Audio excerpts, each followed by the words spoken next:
Hello and welcome to Still Got Legs, a Doctor Who Rewatch podcast brought to you by Another Happy Studios. We're back with the farting aliens as they get ready to nuke the Earth. This is World War III.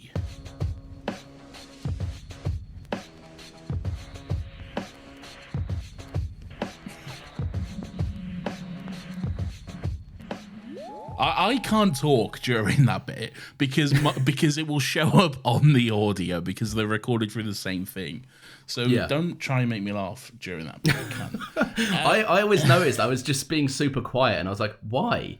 I could just be saying anything I want to while that's going on. You can. I mean, it's harder for me, but yeah, you can, I guess. Hello. Hello. We're here. We're queer. We're ready to record a podcast all about Doctor Who. Worst thing is with this, we can never just rewind the intro, even when it gets weird like that, because it just takes you. To be fair, we've got a deal going on. How many times can Nathan get consecutive perfect intros? When he breaks it, the streak will be broken. We'll keep you updated.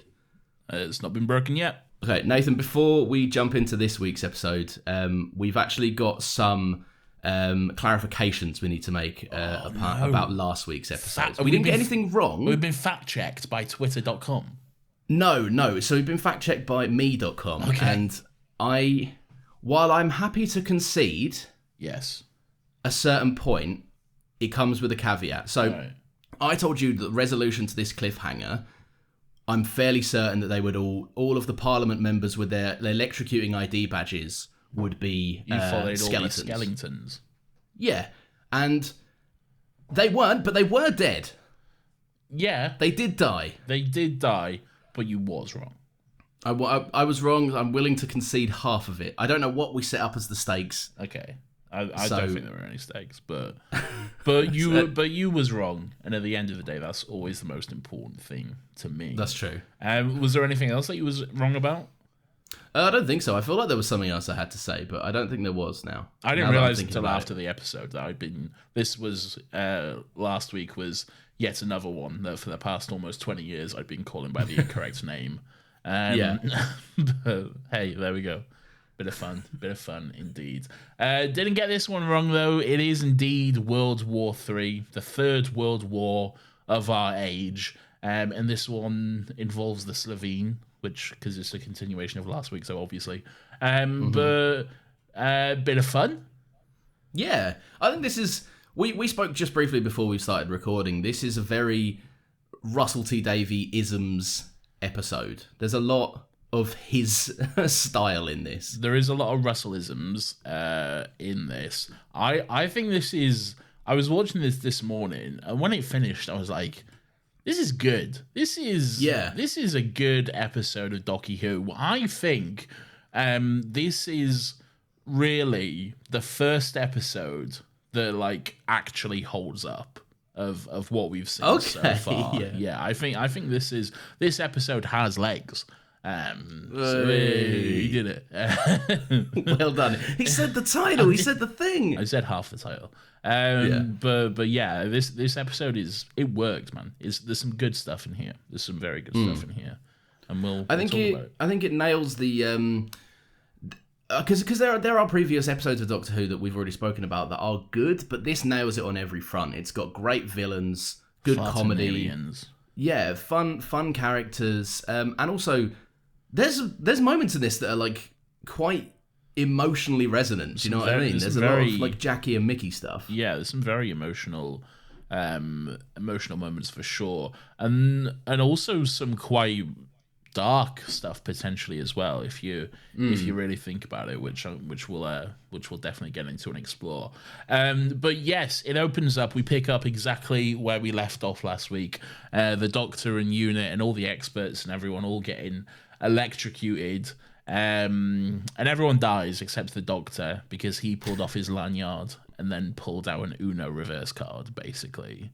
Literally, just flipped it on itself. Yeah, and then he switched that to the Slovene. Bit dumb. Bit of I feel like Doctor Who two-parters always end with oh no, how are they going to get out of this one? And then it opens with the Doctor immediately getting out of this one. they got episode to do. They got stuff to get on with. Yeah, it's absolutely dumb, and it's also a very, very, it's also a very like kind of obvious plot contrivance that like doing it to one Slitheen will do it to all the Slitheens, so that everyone else can get out of their trouble as well. Yeah. That being said, I do love, and this happens quite a few times in the series, but I think this is the first real kind of moment that explores it. I do love just the smug nature of like the aliens or the villains of the week confusing the Doctor for a human, and then he's like, nope, I'm alien, and you just kind of get them go, of all the fucking planets that don't have a bloke like this, right, why didn't we do this to any other fucking planet? Like, why this one? I like those moments. If you think about it, when their plan is revealed, why does it necessarily have to be Earth? Because, like, it doesn't. All they're doing is fucking nuking the place and then selling what's left. Like, do that to Mars. No one's there. Probably be easier. This may sound stupid, but like, maybe the nuke.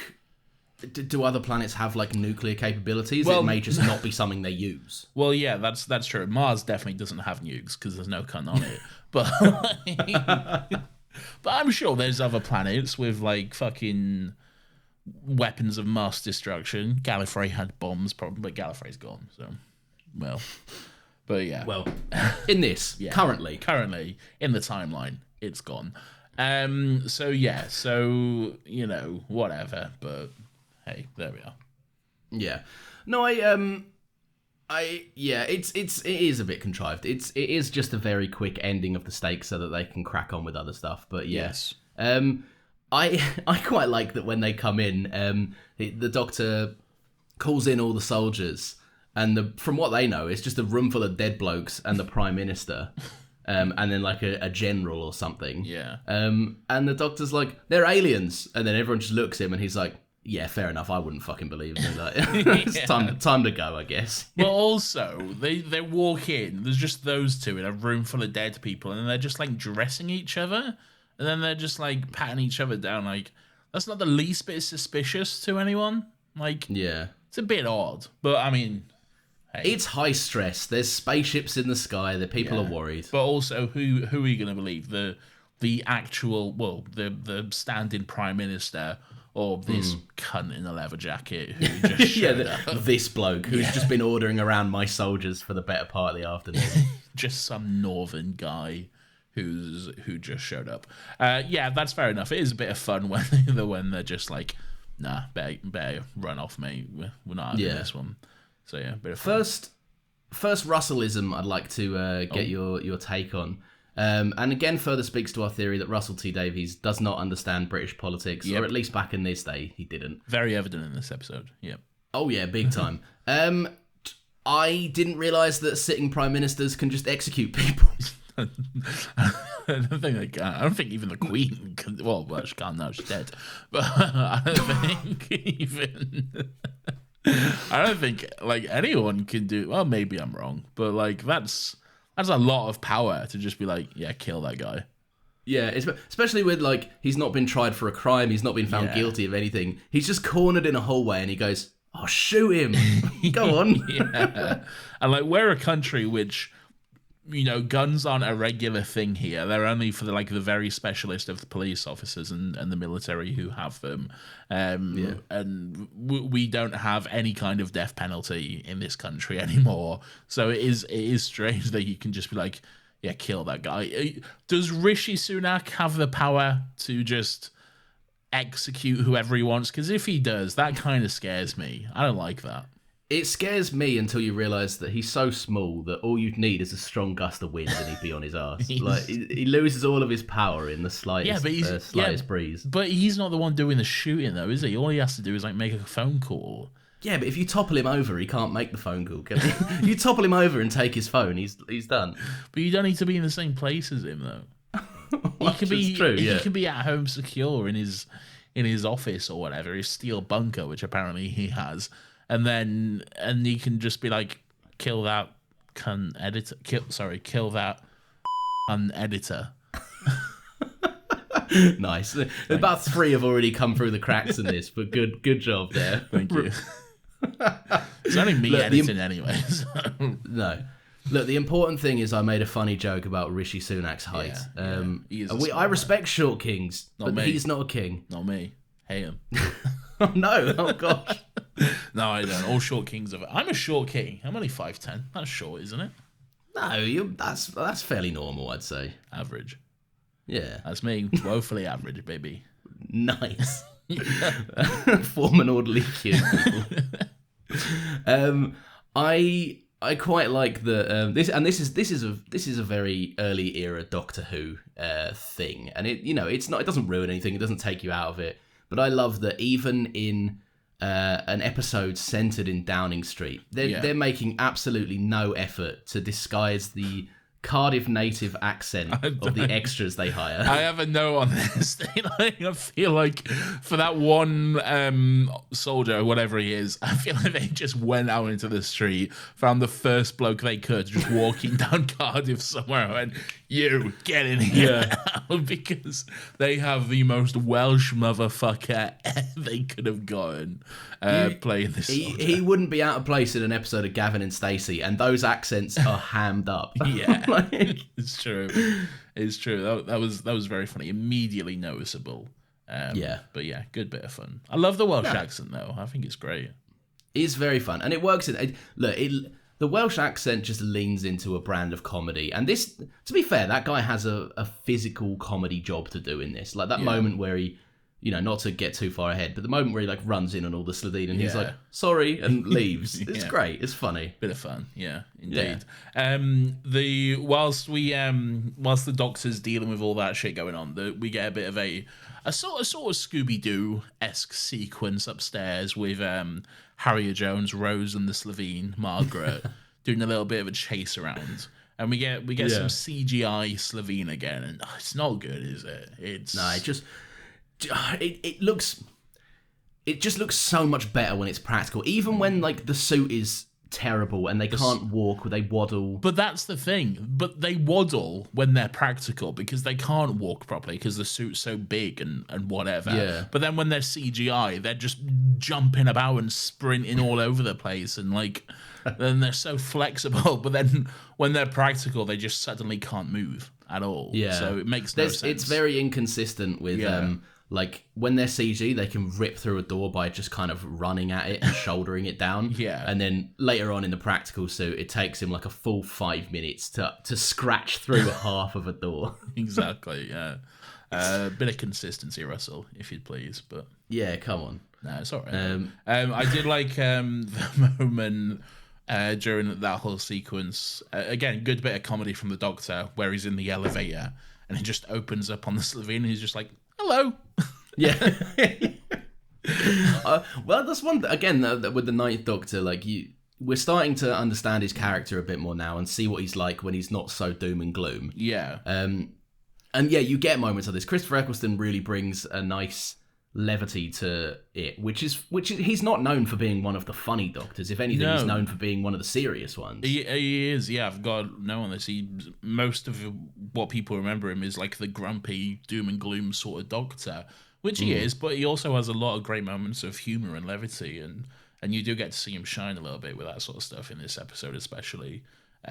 So yeah, that made me laugh. That was good. Good stuff from Chris there.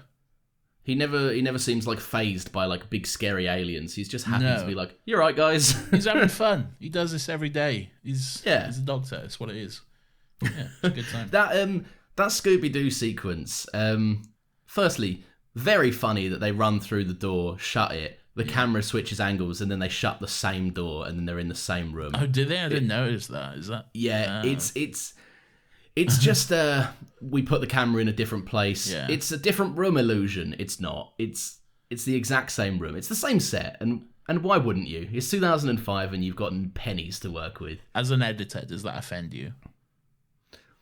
No, because I know the context. If HBO banged something like that out in a 20 million an episode thing, yes, it would bother me. Okay. But nowadays it's just kind of when you look back at a show that's fun and nostalgic and had a shoestring to work with, like whatever, it's fun. Fair enough.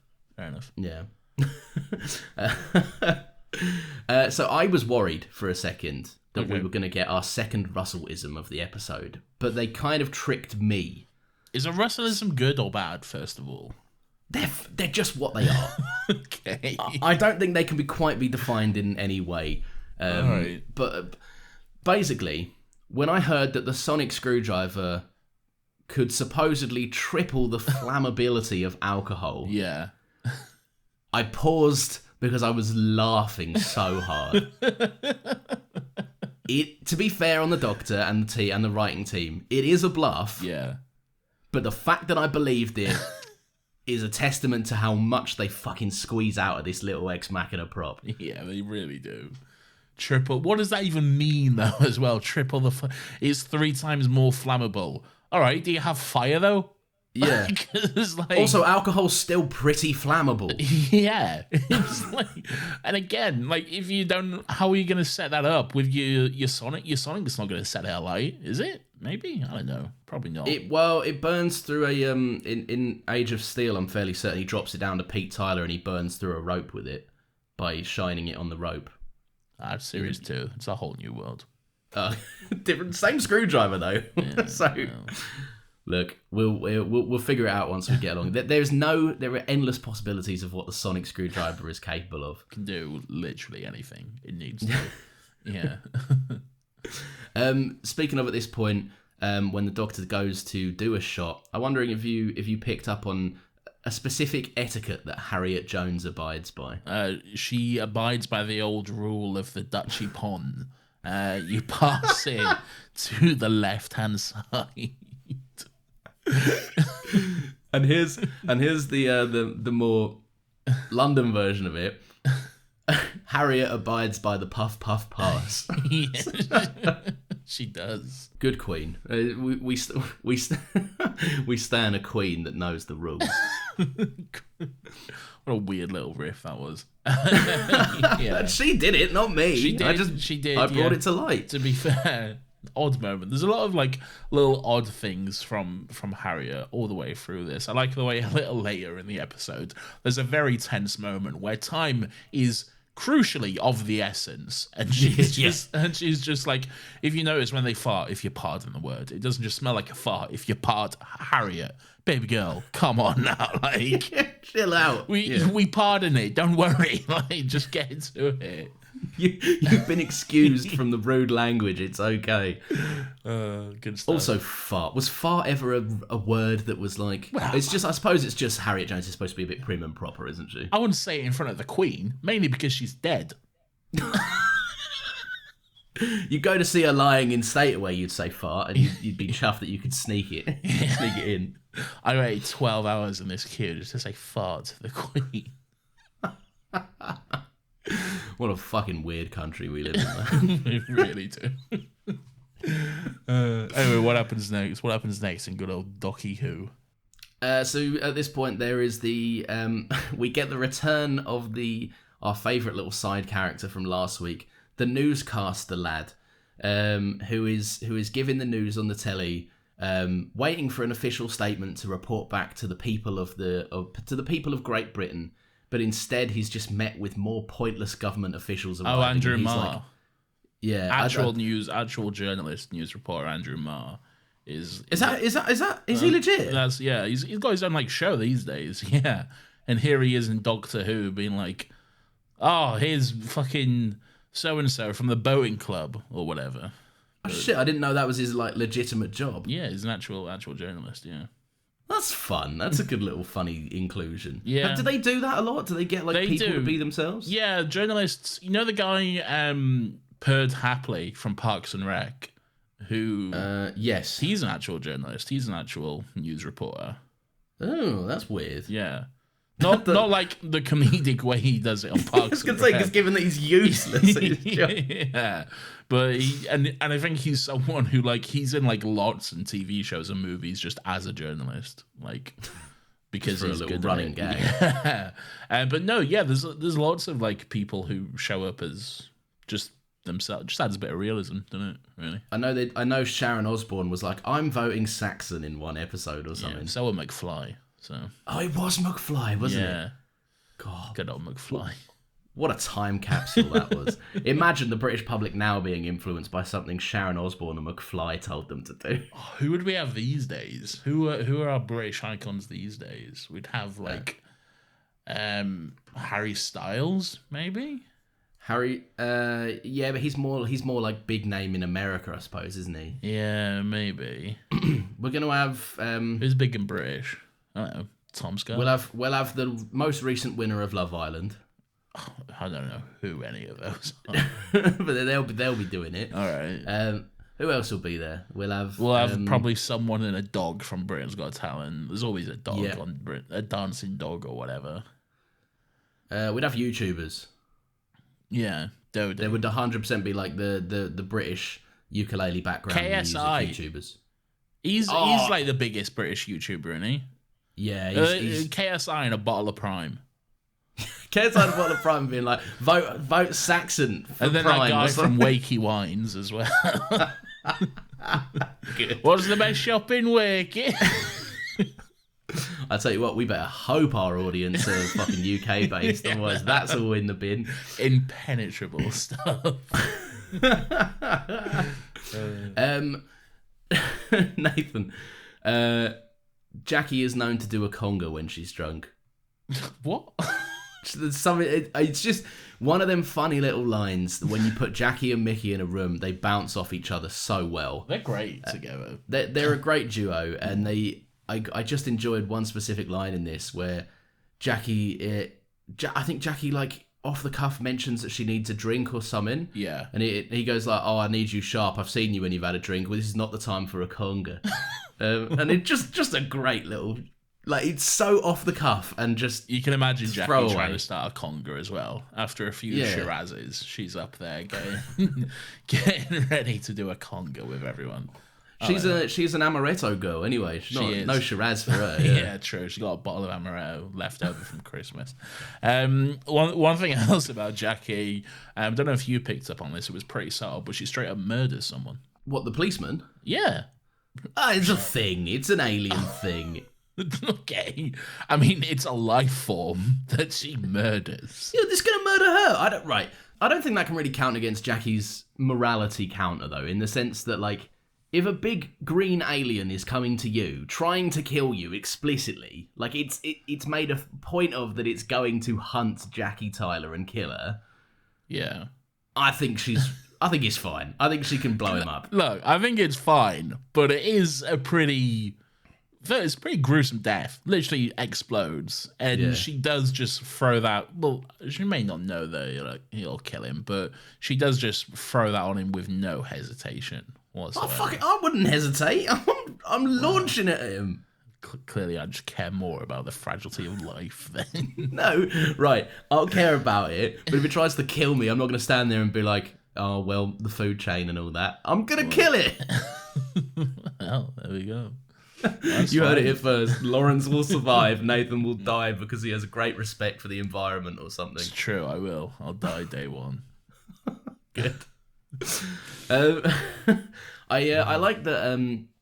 I like that throughout the episode you get this kind of snagging thing in the back of the Doctor's mind where the name Harriet Jones rings a bell for him.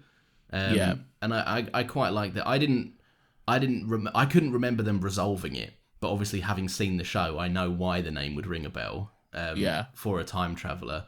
But I just thought that was a good little inclusion. And it really introduces Harriet Jones as, like, not a mainstay, but a great character we'll touch back in on every season or so for a short while. I like her. Shows up 2 more times after this. Yeah, but she's like, do you know? I don't know what it is. I think that this era of a show, and this is not me taking anything away from the future of the show because I need to rewatch that before I can make any kind of real comments on it. Yeah. But I just find that my memory of this era of the show is so heavy on, even though characters can appear only on like a handful of occasions, they really make the most of their time there. Like we spoke last week about how the Slovene technically are in like 3 episodes, but they're this iconic villain that we love. I don't know. I just feel like this is Harriet Jones being introduced as a great little recurring character, and they introduced her really well, and they set her up to be kind of a big deal in the show, which is quite fun. They did, yeah, they did. I don't necessarily think, maybe this is a bit blasphemous, but I don't necessarily think that setup pays off so much, because like the stuff the doctor says about her, like, you know, the start of Britain's golden age and 3 consecutive terms and great more Russell politics stuff. But also like that doesn't necessarily turn out to be true though, because like the next time we meet her, it's immediately like, oh, you're not that great, and then the next time she's not even prime minister anymore.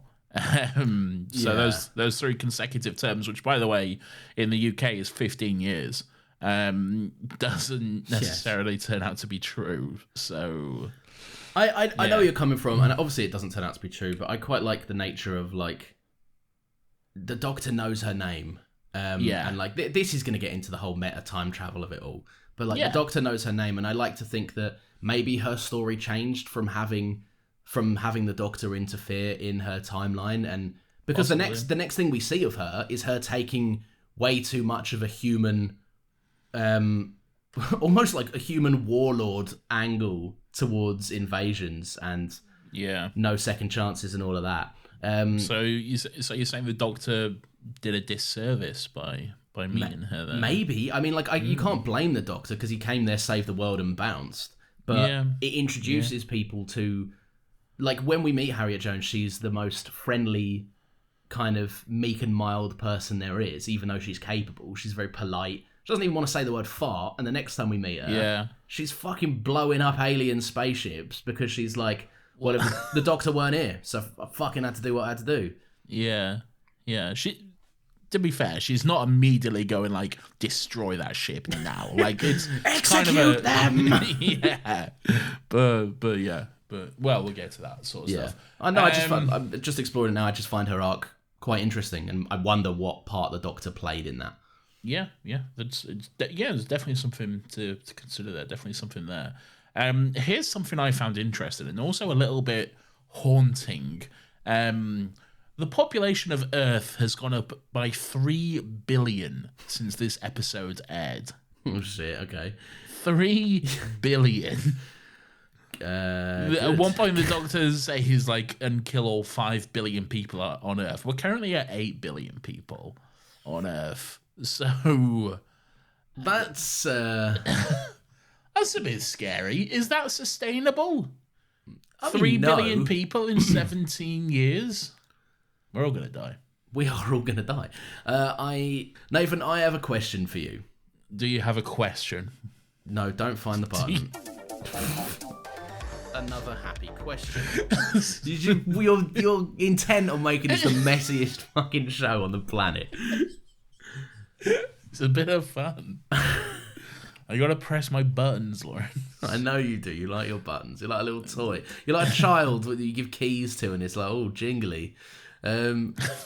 Look, do you think that Mickey is a good hacker? No, I don't.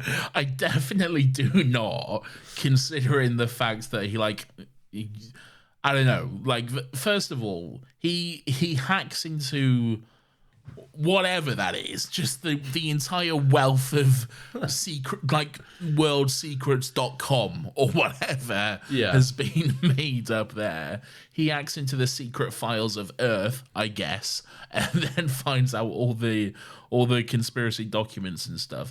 He can't do that without the doctor's help. The doctor just basically said, look, go to www.thisisallthesecrets.com and then put in Buffalo and you're good. And I also think that, he can't do that without the doctor's help. But there's someone else that helps as well. And I think it's the government when they set up Buffalo as the only password across multiple websites. Yeah. Buffalo. Not even two-factor authentication. You don't even have to like put in a code from your phone or whatever. Yeah, just gone in, yeah. No, I just love the fact that in real life, that's going to be a series of probably about 500 letters and numbers. Yeah. But Buffalo. Nope. Yeah, no. You just you put in the word Buffalo, and then apparently you can launch a missile from your bedroom on your CRT monitor You can just launch a missile and blow up Downing Street. It's fine. Don't worry about Mickey committed a war crime, I guess. Yeah, I would imagine that. No, but good on him though. Good for him. And I just like that Mickey is quite calm after it. Like irrespective of the Slovenes or whatever, I don't think it's mostly common knowledge. So no, surely he's going to have a SWAT team at his door in T-1 second. Almost certainly. The fact that like he wasn't immediately arrested after this is insane. But hey, we know what he's like. Mickey says a cab whenever the feds are coming. He is not around, mate. He darts. He is darting as soon as possible, and I like that. I respect him for that. So good for him. It's been a while since I've watched something of this era. And watched it last week. Huh? Last week. No, but no. Let me finish the whole sentence, Nathan. It's been a while since I watched something of this era when something that was notable for this era happens in that thing. What do you mean by that? What I mean is that Sorry, not Nathan. What I mean is that Mickey turns and goes, "We're in." Not once, but twice. Did he? I didn't even notice. Both times that he is successful at getting in, he turns and goes, "We're in." Where did that start? Fantastic. Is that The Matrix? I don't even think it's in The Matrix, to be honest. Yeah, maybe it's not. It's just I think it'd be impossible to track down the first one, but it's definitely like it's kind of from somewhere. It's emerged somewhere. Yeah, but like. Yeah, the spamming of the keyboards. They're just typing literally nothing. They're cracking the stasis crinotane thing or whatever the fuck it is. Unlocking the secrets of the universe or whatever. They can rewrite biology from their desktop PCs. Just some vague green moving blocks. Yeah, but no, Mickey said we're in twice, and I cheered. I thought that was that's good stuff. I like that. That. He deserves it, I guess. Noel Clark, however.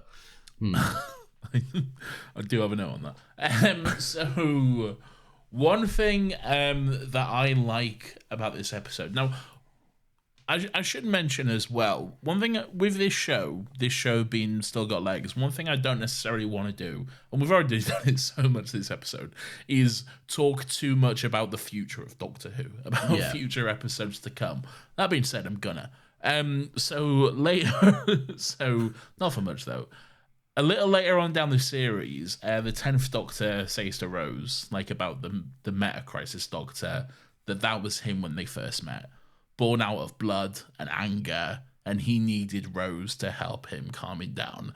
And I think you get a sense of that in this episode. I think you see that the Doctor is still affected by what he's done through the Time War, what it caused him to do, and he's letting that affect his decisions and how he's handling things, because he solves the day by literally blowing up the threat, by just blowing up by bombing the Slovene, and he's like, that's it, we'll just bomb them and then we're done. He even I know I was joking about it, but even with Jackie and Mickey, when they're being chased by the Slovene, he knew what that vinegar was going to do. He was like, yeah, blow up that Slovene, kill it, explode it.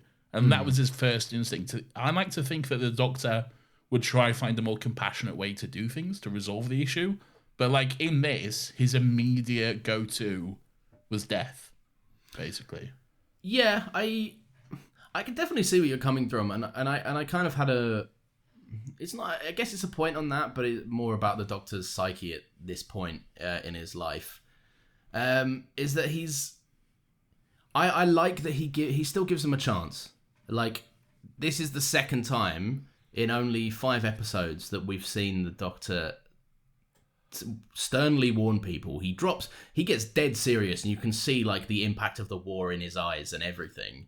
Yeah. And he just goes, if you don't stop, I will stop you. Yeah. And I just like the fact that this Doctor is happy to weigh up the lives of 5 billion people on the planet versus, like, they're not doing this out of we need a new home. They're just doing it to blow up stuff and get money. Like, no, I know what you're saying. It's good and it's interesting, and I like that. I should say I like this about the Doctor. I like that it connects and that sort of stuff. Yeah. I just think that it's different because, like I say, I think that the Doctor, like, yeah, he says to them, "Stop it, or I'll stop you." But does stopping you immediately mean bombing them? Like, is there not another way to do it? I like to think that, like, the 10th, 11th Doctor would probably try find another way. But I don't know, it just makes the Doctor more interesting to me that at this point in his life, he's at this place where death is the only answer, I guess, for him, anyway. And I think that serves... that will come back later on in the season when we get to Boomtown as well, because it will... Yeah. Well, I'm happy... I'm very interested to see how we speak about this episode versus when we get a little bit more of a compassionate, empathetic look at who the Slitheen are in Boomtown, because that whole episode is just tossing up life and death and what it means. Interesting, I think. Very much so. But yeah, I do like that it kind of comes around full circle, and I think that I tell you what, this series, this rewatch is really, really making me enjoy the Ninth Doctor in a way that I haven't done before. He's great. Chris Eccleston is great. Another fantastic, if you'll excuse the pun, that wasn't intended, line from Chris. My mother's cooking. Good. Put her on a slow heat and let her simmer. That fucking killed me. I had to pause it because I was laughing so much. He's very... like I said, there's one-liners in this that are blink and you miss it, and they just carry on. They don't pause for the joke. Yeah. They just crack on, and they're great in this. Put her on a slow heat and let her simmer. So good, man. So good. I do enjoy that the I tell you what do you we spoke a lot about the Slitheen being silly last week. Do you think the calcium decay weakness, what do you think of it? Yeah, it's one of those, like, oh, how can we get out of this? Like, what bullshit can we write to just put this in there? It's dumb. Does it make sense? I don't know. I'm not a scientist, but maybe, I guess.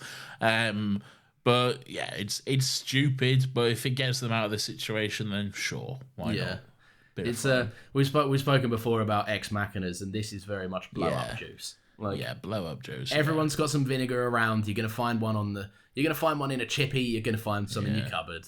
You'll find one in Mickey's just single. Well, he's not single. Well, maybe he's just bachelor pad where he's got just pickled eggs and gherkins or whatever. Everything but actual vinegar in a bowl. Yeah. I do like, that's another off the cuff joke, and the Doctor just pauses from the World War III threat of it all just to go, "You kiss this man?" After hearing about his intake of all that gross shit. It's good stuff. Speaking of the fun Slitheen and everything, I feel like it's definitely toned down in this episode compared to last week. It's less silly. It's a less silly episode. Last week was relentless, and it was at times just a bit too silly for me. Yeah. This I never really got a sense of that during this week. It was quite fun and enjoyable. I think the one that killed me last week is that scene where they're just stood around the table laughing and farting at each other. I was just like, I had to take a break when I came out. I was like, this is too much, man. There's a lot of respected British actors here just taking home a check. Yeah. I mean, you do you, but look, at the end of the day, I don't know, because we spoke about, like, I think the Slitheen naturally come with... what I find a really interesting dynamic is that up until this point, 5 episodes in, they're the most physically imposing and threatening monsters we've seen. Yes. But they're silly little farting people. Yeah. And also when it boils down to it, they're fucking useless. Like they're supposedly ritualistic fucking hunters. Yeah. But they walk into a room and they're like, I can smell that one's BO. And it's like, she's next to you. she's behind a wooden screen. She is like 1 foot away from you, mate. You're terrible hunters. Yeah. You can crack a door down, but sometimes you can't. You stand there waiting for people to throw vinegar on you. Very, very Except bad. when they're CGI, then they're moving. Then they are bolting about the place, but... They're almost two different people. They are. Yeah. Well, no, yeah, alluded to this a moment ago. It's a shame that Noel Clarke is allegedly such a piece of shit because I like Mickey. He's great in this episode. He really starts to shine here. And I do like that moment between him and the Doctor at the end of the episode where they're just talking, and he even does offer him a spot and stuff. And yeah, I like it. It's good stuff, and I really like Mickey.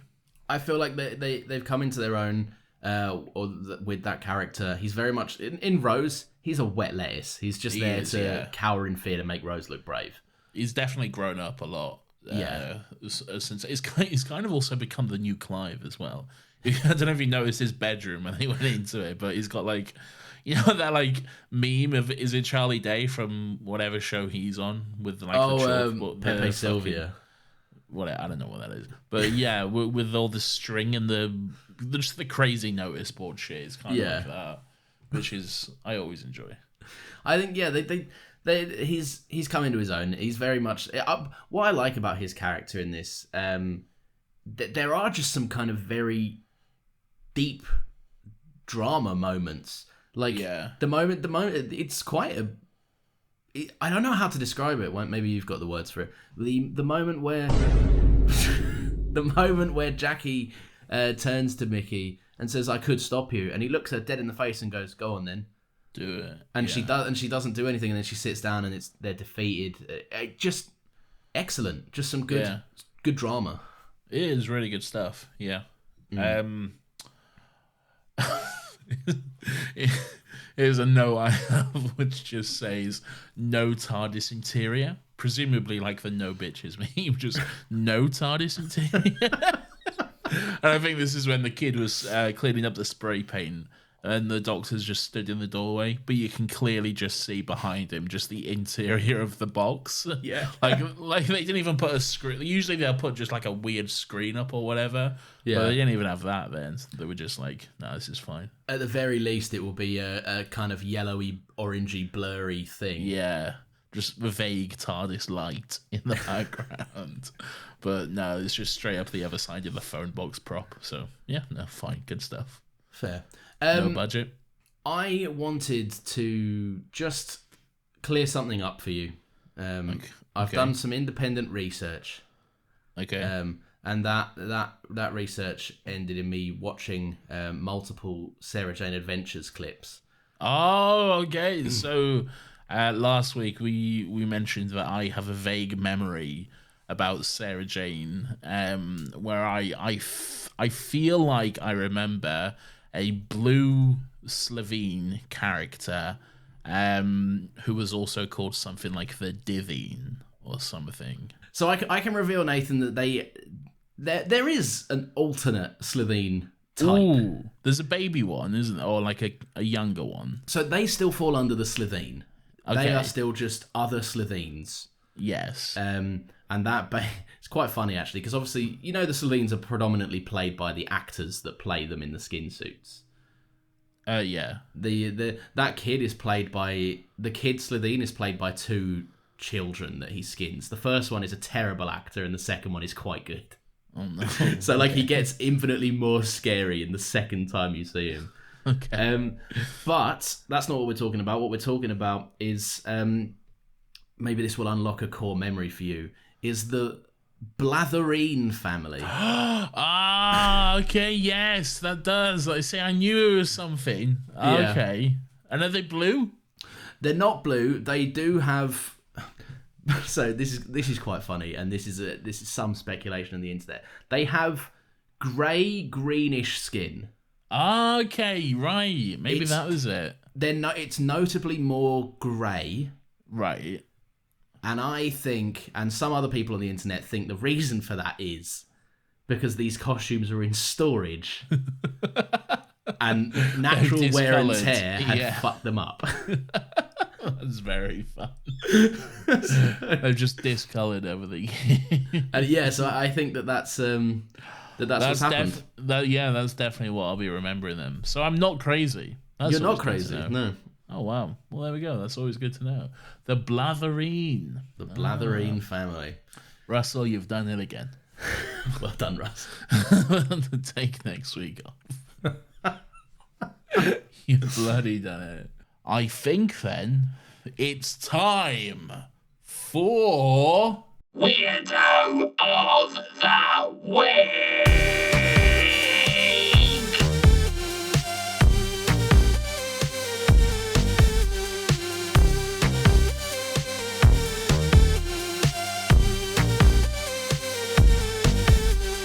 Weirdo.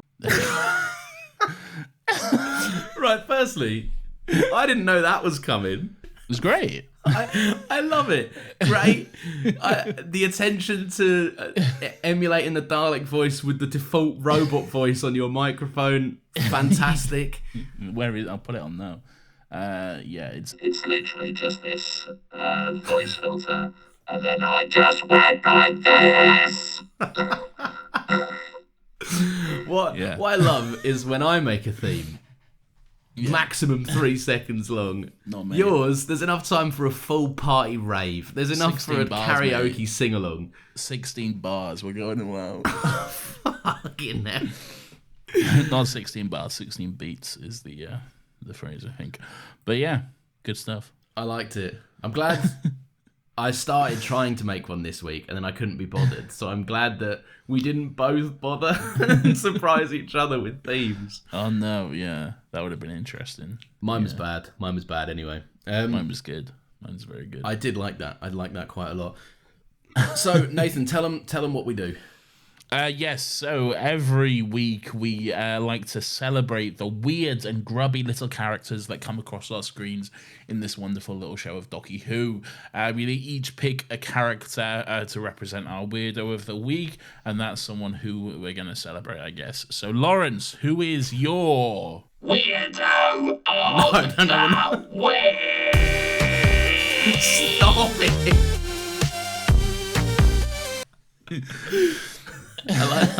I do like that. I like that quite a lot. My weirdo of the week. So this week, in an episode that you wouldn't necessarily assume would be slim pickings, it's important to remember that this mainly consists of the Doctor's mates, yes, and the Slitheen, and that's pretty much it. Yeah, it's really not a huge choice. No, the pool is quite thin for this. Yes. That being said, the weirdest occurrence in this episode, and I count it as weird because once is fun, twice is an affliction or a kink. Okay. In my opinion. There is a particular Slitheen that very much needs to be naked at all times. Okay. And I think at first he's, it's a fun little sequence of like, I need to be naked. He's very cross. Yes. And the other one goes, rejoice in your nudity, your body is magnificent, or something. Yes. I found that a bit strange, willing to let it go, until the second time round, when they all get in a room together and one of them, the other one goes, victory should be naked. And they all undress, and it just reminds me of that guy at the party that's like, girls, Flash, dude, we're all so drunk, you should do. Whoa, do you know what I mean? Yes. I think he's the family pervert. Okay. You know what? I'm actually going to jump off from that point with my weirdo of the week. He's stolen my weirdo of the week. No, I haven't stolen it. It's a different weirdo. A different individual anyway. Mine is, although the reason's kind of the same, mine is the other Slovene who is imitating the police officer. Right, For the similar reason that when he is revealing his true form and undoing his big zip, he's got a massive cum face on. He is They've just all like got a bit of that. No, but he is really having the time of his life when he is undressing. Like, that dude looks like he is experiencing waves and waves of pleasure. I mean, good for him, man. Good for him. Yeah, you gotta do what you gotta do. Maybe them undressing is basically them coming, I guess. So I mean, yeah, I've never personally, I've never pulled a face like that when I take my t-shirt off, or No. Or unbutton my jeans. Usually it's just a look of discomfort and and shame. Just unbutton my jeans and I'm like, oh, I can. You know, when you push your belly out after a big meal and you're like, bloody hell. Yeah. Yeah, that's me. Sigh of relief. Very good. Well, what are we doing next week? What is it next week? Next week, are you being serious? Next week's a big one. Oh, is it Dalek? Next week is Dalek. Yay! No, I never watched the next time trailers because sometimes they remind you of little characters you forgot that are quite pleasant to just see again. It's true, yeah, and sometimes they just straight up spoil it. So, It's true, yeah. They got, I'd imagine they got better. Like, did they spoil the Dalek in this one? They did, yeah. They straight up spoiled the Dalek at the end of it as well. It's there in all its glory, just screaming "exterminate." Oh, good. But then again, the episode is also called Dalek, so like it could have been something else. It could have been, but it's not though. So like, been even Henry's stuff. Yeah, but it's not. So even if you go into the episode blind, that reveal is still going to be spoiled for you before the actual Dalek shows up. That's fair. Yeah. All right. Well, I'm looking forward to that. Yeah. I feel like we're getting into the meat of season 1 now. We're really getting into it. Yeah. There's some good stuff coming and some bad stuff. But hey, that is Doctor Who all around, isn't it? If you can't handle it at its worst, you don't deserve it at its best. Don't get me started on that. Well, what do we do? What are we doing? You wrap it up. What we do is we remind people that these episodes go live Mondays at 10 a.m. They can give us a little follow. We are on Twitter at StillGotLegsPod. And also give us a little 5-star review, whatever platform you're on. I'm sure there's some sort of review capability. It's a new show. We're trying to spread it around as much as we can. It's an extremely niche show with an audience that if we don't find, we never will. Hey, we're growing every week. I notice the people following us on Twitter and joining us for the journey, and we do appreciate it. Thank you so much. Rate us 5 stars, though. Come on, where you are. Give us those ratings and reviews. We'll read them out, maybe. So do it. I definitely will read them out. I'm happy to do it. Only the 5-star one, though. Yeah. Just so do that. Anyway. Little incentive there for everyone. All right, everyone. We will see you next week. Should probably still talk until... I can still talk. Yeah. No, bye. Bye.